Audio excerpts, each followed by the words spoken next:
Hi friends, నేను మీ Satish Devarakonda. Satish talks Telugu. ముందుగా మీ అందరికీ ఆగస్టు 15 స్వాతంత్ర దినోత్సవ శుభాకాంక్షలు.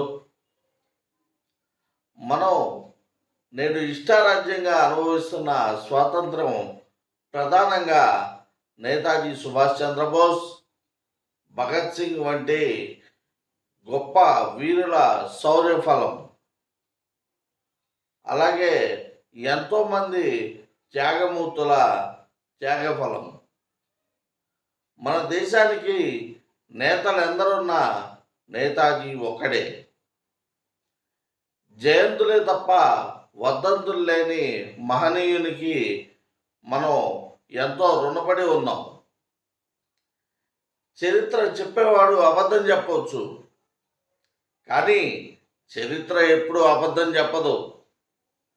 మన అజ్ఞానం దృష్ట్యా చరిత్రను వక్రీకరించవచ్చు, కానీ వాస్తవాలు, ఆ సంఘటనలు జరిగిన తేదీలు మారవు. నేతాజీ సుభాష్ చంద్రబోస్ 1939 తర్వాత ఫార్వర్డ్ బ్యాక్ అనే పార్టీని ఎందుకు స్థాపించవలసి వచ్చింది? సుభాష్ చంద్రబోస్ గారు అప్పటి కాంగ్రెస్ పార్టీకి అధ్యక్షునిగా పోటీ చేస్తే మహాత్మా గాంధీ స్వయంగా భోగరాజు పట్టాభి సీతారామయ్యను పోటీగా నిలబెట్టాడు. మన సుభాష్ చంద్రబోస్ గారు గెలిచి పట్టాభి సీతారామయ్య గారు ఓడిపోతే ఇది వ్యక్తిగతంగా నా ఓటమి అని గాంధీజీ ప్రకటించారు. పొమ్మను లేక పొగబెట్టారు అనే నానుడి ఉంది. నా జీవితంలో నెహ్రూ పెట్టినన్ని బాధలు మరెవరూ పెట్టలేదు అని స్వయంగా సుభాష్ చంద్రబోస్ గారు ప్రకటించి పార్టీని వదిలి బయటకు వచ్చాడు. ఇది చరిత్ర. అప్పటి అధికార పార్టీ యొక్క వైఖరికి విసిగెత్తిపోయిన సుభాష్ చంద్రబోస్ దేశాన్ని విడిచి వెళ్ళిపోయారు. ఆయన ఉద్దేశం వివిధ దేశాలలో బ్రిటిష్ వారి తరపున పోరాడుతున్న భారతీయ సైనికులను సమకూర్చుకొని వారితో బ్రిటిష్ వారిపై యుద్ధం చేయించడం.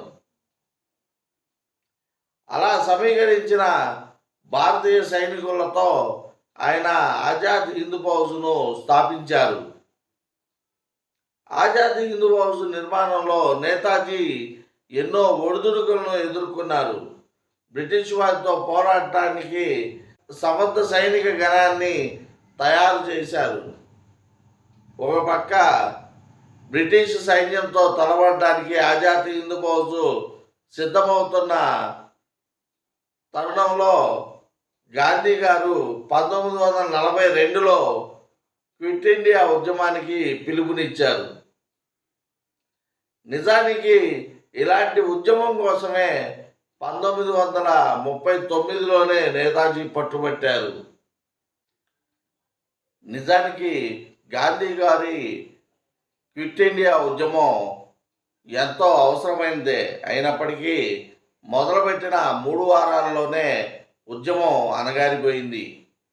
ఆ తర్వాత కొన్ని నెలలకి దాని ఊసే అంతా మర్చిపోయారు.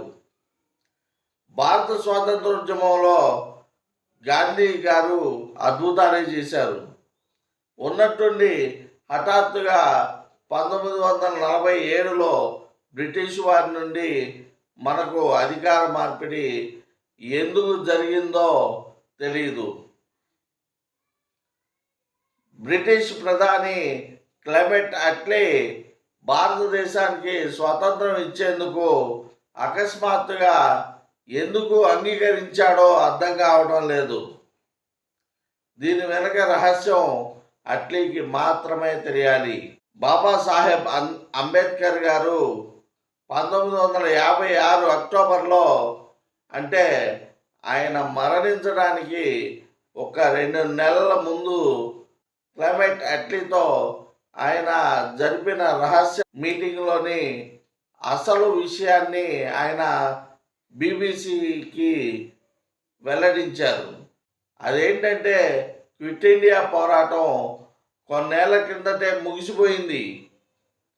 కనుచూపు మేరలో ఎలాంటి పోరాటాలు లేవు. మీ పాలనకు వచ్చిన ఇబ్బంది ఏమీ లేదు. మరి ఎందుకు ఏదో ఉపద్రవం ముంచుకొస్తున్నట్టు మీరెందుకు భారతదేశాన్ని వదిలి వెళ్ళిపోయారు అని ప్రశ్నించగా,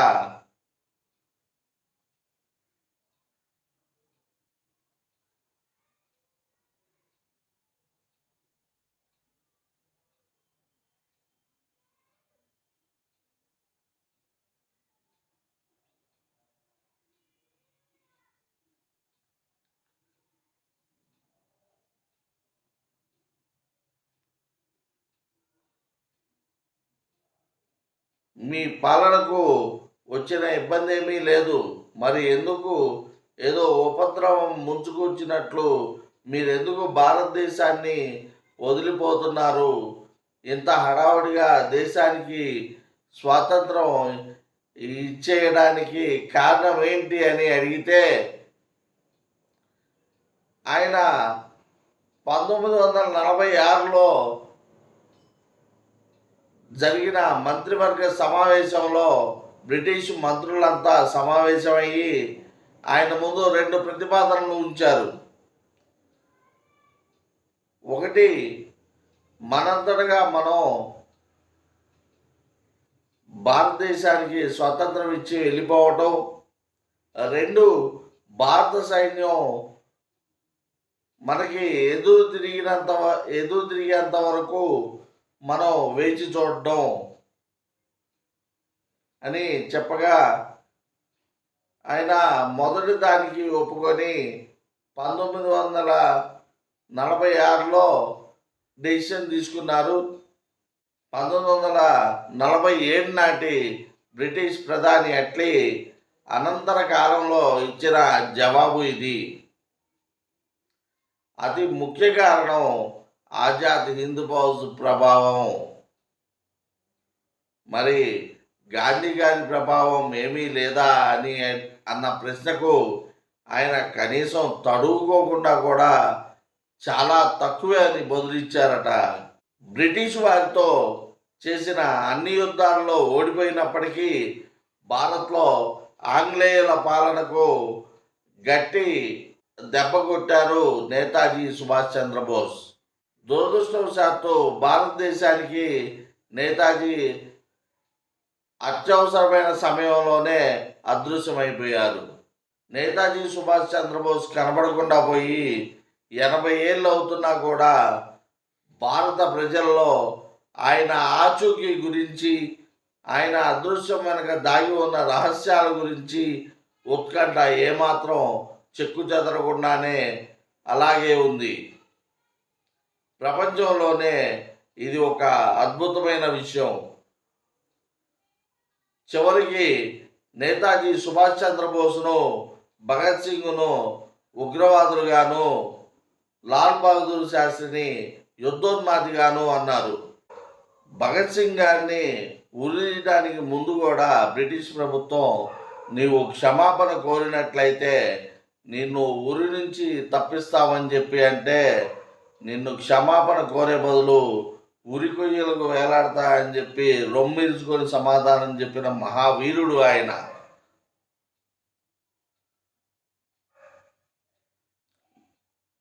(1947) నుండి 2014 వరకు నెహ్రూ కుటుంబం ఏకచక్రాధిపత్యంగా భారతదేశాన్ని నిరంకుశంగా పరిపాలించింది. సుభాష్ చంద్రబోస్ గారి పేరు ఒక్క ప్రభుత్వ సంస్థకు కూడా పెట్టలేదు. Jawaharlal Nehru university, Jawahar ball Bhavan, Indira Gandhi international airport, Rajiv రహదారి, ఇలా భారతదేశ చరిత్ర నడిచింది. త్యాగధనులైన సర్దార్ వల్లభాయ్ పటేల్, భగత్ సింగ్, గోపాలకృష్ణ గోఖలే,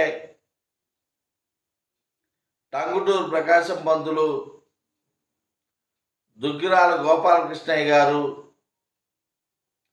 చక్రవర్తుల రాజగోపాలాచారి మొదలగు మహాపురుషులు ఏమయ్యారు? ఊరు పేరు లేకుండా మట్టిలో కలిసిపోయారు. అయినా నేటికి మన జాతికి, మన దేశాన్ని ఏలే పాలకులకు కృతజ్ఞత అనేది ఉంటే నిత్యం స్మరించి పూజించాల్సింది జై సుభాష్ చంద్రబోస్, జై హింద్ అని. వీరుడికి మరణం అనేది లేదు. అందుకే సృష్టి నీ మరణ వార్తని చెప్పడానికి ఎప్పటికీ భయపడుతూనే ఉంది.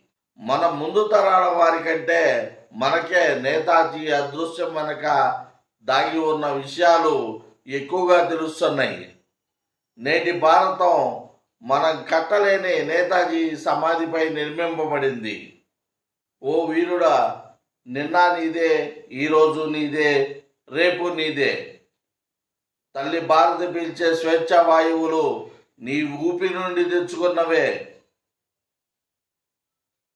ఈ వీడియో కనుక మీకు నచ్చినట్లయితే లైక్ చేసి, షేర్ చేసి, మీ అమూల్యమైన అభిప్రాయాలను కామెంట్ రూపంలో తెలియజేయండి.